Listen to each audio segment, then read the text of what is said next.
Hello, Ian. It's lovely to talk to you about Casa Ioana, a charity which marks this year its 25th anniversary, but also to talk about the many challenges that the pandemic has brought, particularly for the charity sector, but the wider society as well, I would say.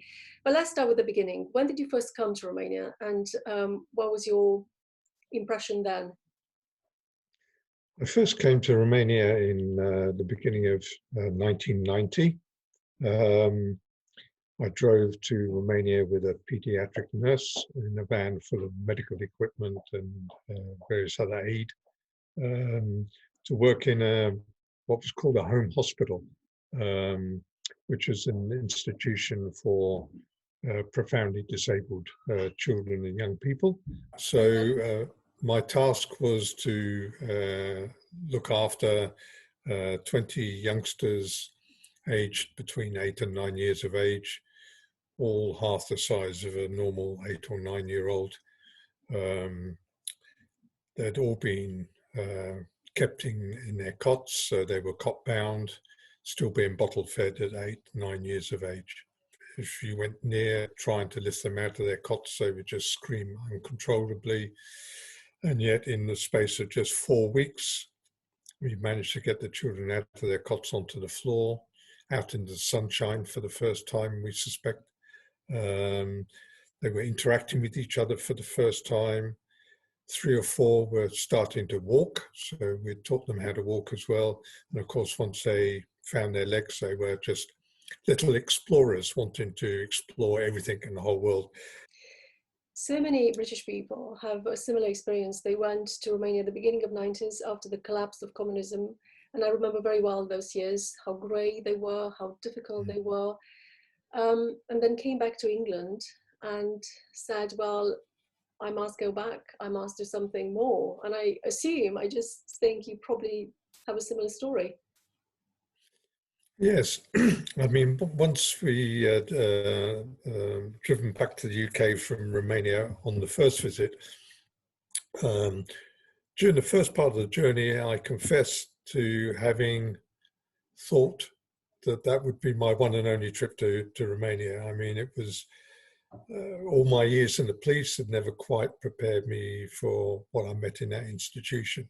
So, and as you say, I mean, in those days, there wasn't too much colour, wasn't too many bright lights.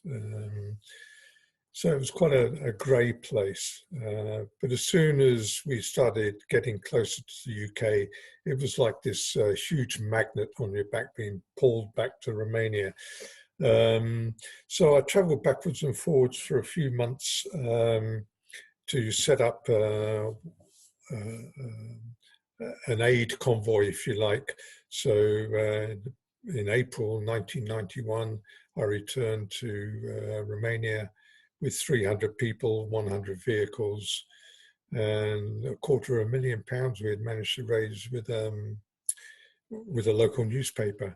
And we spent, again, 2 weeks in Romania. But it was at that stage I realized that what was really needed were long-term projects. So let's talk about Casa Ioana now. What's the birth of Casa Ioana? How did it all start? Casa Ioana started back in 1995. So originally I was working on a project which was called Joanne House in Ferentar, which became a local resource centre for local NGOs. But then when the British charity withdrew, instead of closing it down, I was encouraged by Romanian friends and people I was working with to create a Romanian organisation, which we did. And of course, it was called after Joanne House, it was called Casa Ioana. And then in 1997, the mayor for Bucharest asked me to open the country's first night shelter for homeless people, which I actually kind of declined to begin with because I had no experience whatsoever, but he insisted. So myself and some colleagues started meeting homeless people around Gara de Nord and in various parks. And over the course of a few weeks, we managed to get 20 together who met on a regular basis. And it was then when I said, I asked them, tell me what a night shelter is, because I've been tasked with building one. So tell me what's needed. And they insisted that I was the expert. But then it didn't take them very long to understand that they were experts by their own experiences. So they were very vocal in suggesting what should be provided and everything else. And we did it. Basically, on that, we just met their needs, I guess. But we also went one step further, and I employed two of the shelter residents to be supervisors. So they were responsible for looking after the shelter, making it clean, doing the cooking in the evenings and so on. And the mayor was very surprised to find that two homeless people were being employed to supervise. But at the end of the day, who better to supervise than people with that sort of lived experience? But in a short period of time, we realized that once they were staying for their 3-month period, they were just returning to the street again. So all we were doing was giving a little bit of a respite. So we then started looking at what we could deliver in the way of services, particularly social work and psychological support and detox, with the 3 main priority areas. So we then built this comprehensive program around them to address not only their basic needs, but to try and help them get back onto their feet and back into the community as any normal other person. And we started having a great deal of success with that. But then the demography of homelessness changed. So we had a burst of older people losing their homes through fraud. And then we were starting to have more and more women.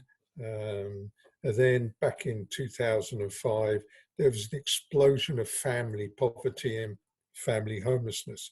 So we then started taking in homeless families, trying to keep the family together, because what the local authorities were doing, they were able to provide emergency shelter on condition the children went into the state care system. And we were trying desperately to hold the family together. And that's how we started with families. Then, of course, we quickly understood that one of the leading causes of family homelessness was domestic abuse. At this stage, at present, Casa Ioana is a shelter in particular, as I understand it, for women and children who escape domestic abuse. How big is the house? How many families do mothers and children, regardless of how many children, do they all come? Can you provide that sort of open arms accommodation to all of them, regardless of their numbers? No, so we're limited in this particular centre where we are now is our biggest one, and we can accommodate 9 families. Basically, because we are working more with domestic abuse, that means 9 single-parent mothers with up to 22 accompanied children.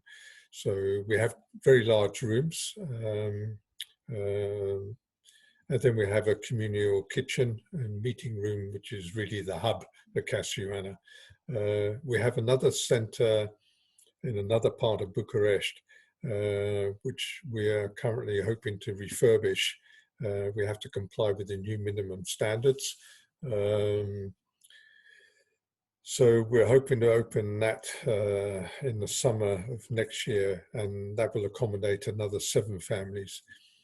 But for every family we accommodate, I mean, there's another 15 plus waiting to come in. So the waiting list is huge. It's a huge demand.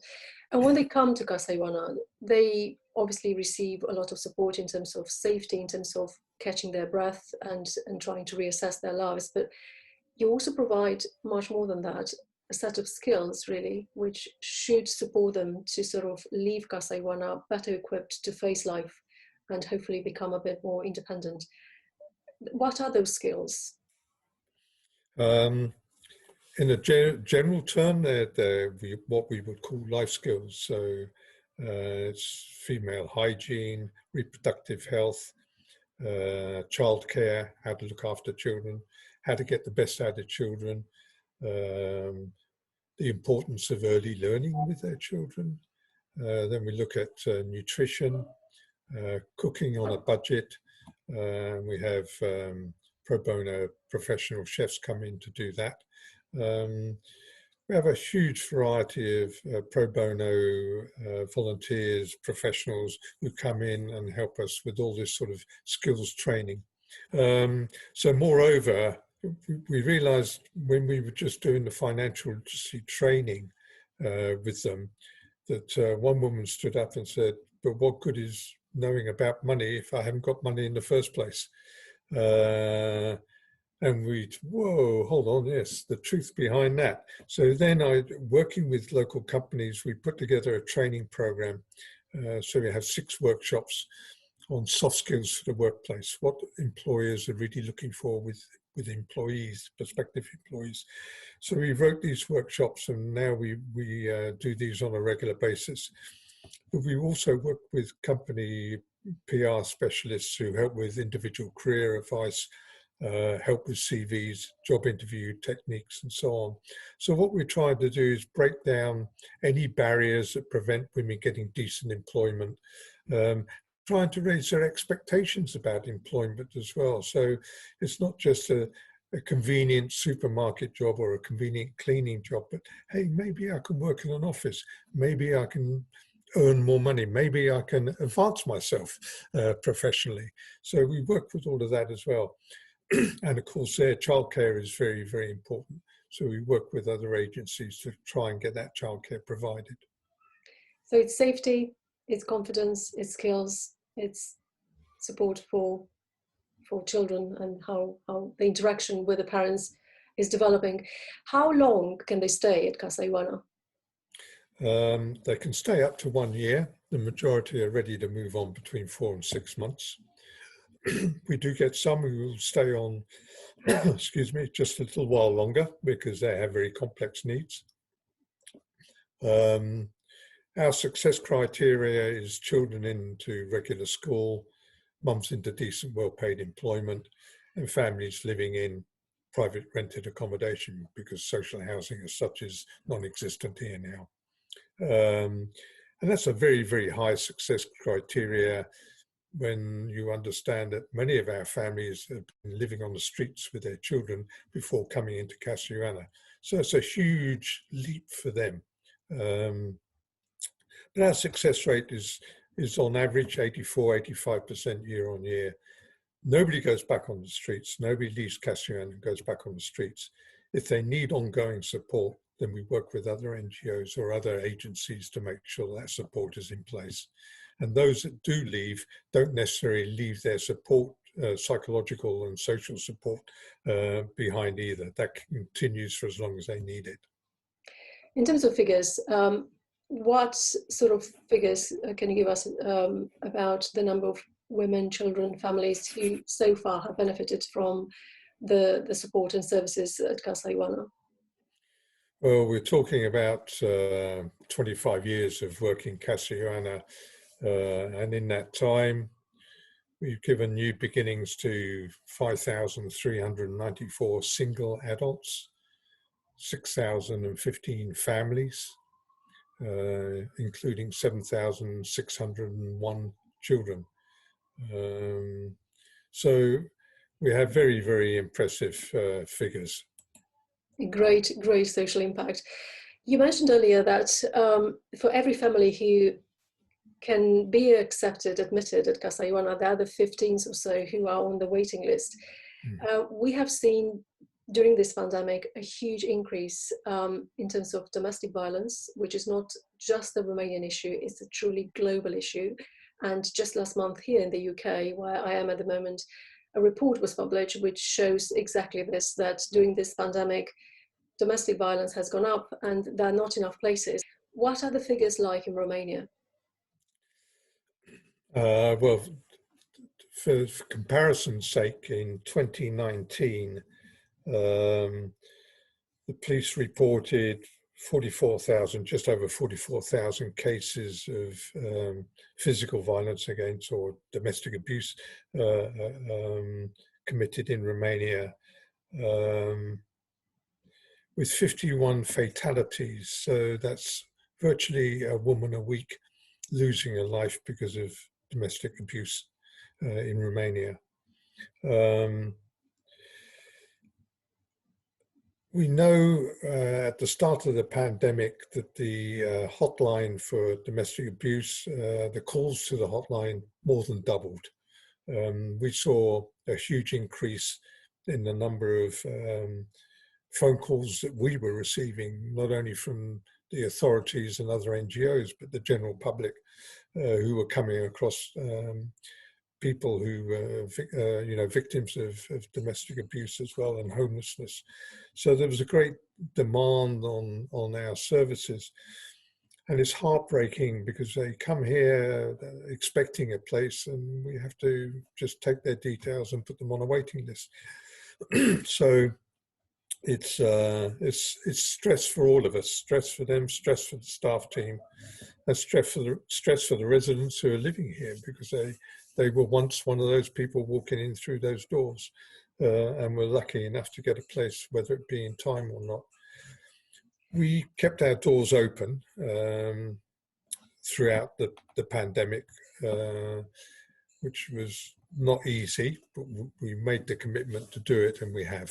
So we're happy that we did that.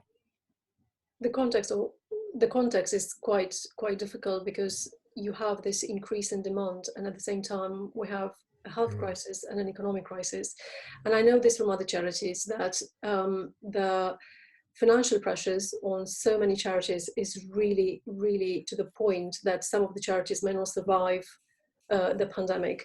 We've seen a lot of donations from traditional donors being redirected to medical charities or medical initiatives, which of course is entirely understandable in a pandemic. But then we have the risk that charities which support women who suffer domestic abuse or other vulnerable people in the society may really struggle to survive this whole crisis. And I wonder how much Casa Ioana has been affected by this ongoing crisis. Yes, we've been affected very much indeed. I mean, as you mentioned, our traditional donors have moved away to support health services, as you said quite rightly, unsurprisingly, bearing in mind the stretch of the pandemic here and elsewhere around the world. But it's also affected our traditional fundraising methods. So we normally have a large gala, annual gala, which collects the bulk of our money each year. And of course, unfortunately, we've not been able to halt that because of the COVID-19 restrictions. We tried an online gala, which didn't really work. So we have to try and be as creative as we possibly can with our fundraising methods. We can't afford a marketing company to come and help us devise campaigns and so on. So we have to do that within our own resources. And we do have some outside people who have a little bit of experience in that, so we can work with them as well to do this. But I mean, Romania is very, very fortunate in the sense that the Romanian government allows companies to give 20% of their profit tax to Romanian NGOs and so on. But experience shows us that it's all about connections. So it's who you know within the company and who can spread the word about you in the company. If you knock on the door with a cold call, from experience, we know it takes 4 years before you get a positive result. So we work 4 years behind, if you like, for our budget in the future. But yeah, I mean, it's hit us badly. I had to look at laying off a social worker a little while ago, but we managed to keep her on. My team are not on very big salaries, unfortunately, although they've been with me for 13 years. So I've got such a loyal and committed staff team to be unbelievable, really. I mean, they're just an amazing team. So yeah, I mean, I spend the vast majority of my time trying to find funds. But the difficulty really is not being able to budget. So, I mean, I don't know how much money I have for 2021. I know what I have for the next two months, maybe 3 months, but that's about it. So it's catch up all the time. It's difficult. It's very difficult. Well, I very much hope, Ian, that this campaign, because this interview is part of a fundraising campaign, which aims to connect Casa Ioana with Romanians who live in the United Kingdom. And I think it's a very small world. You, a Britishman, live in Romania for so long and make such contributions to society. And from here, a lot of Romanians who made the UK their home and want to give something back, hopefully, and despite the difficulties, hopefully we will be able to come together as a community to contribute to the amazing work of Casa Ioana. I'm always amazed how small the world is, in the sense that, and this crisis probably has shown us yet again, that we are in this together, and the solidarity and the contributions we can actually make and support we can give to each other, it can be so substantial and can really make a difference to so many charities. So on this note, thank you again for your time. It was very, very lovely to talk to you.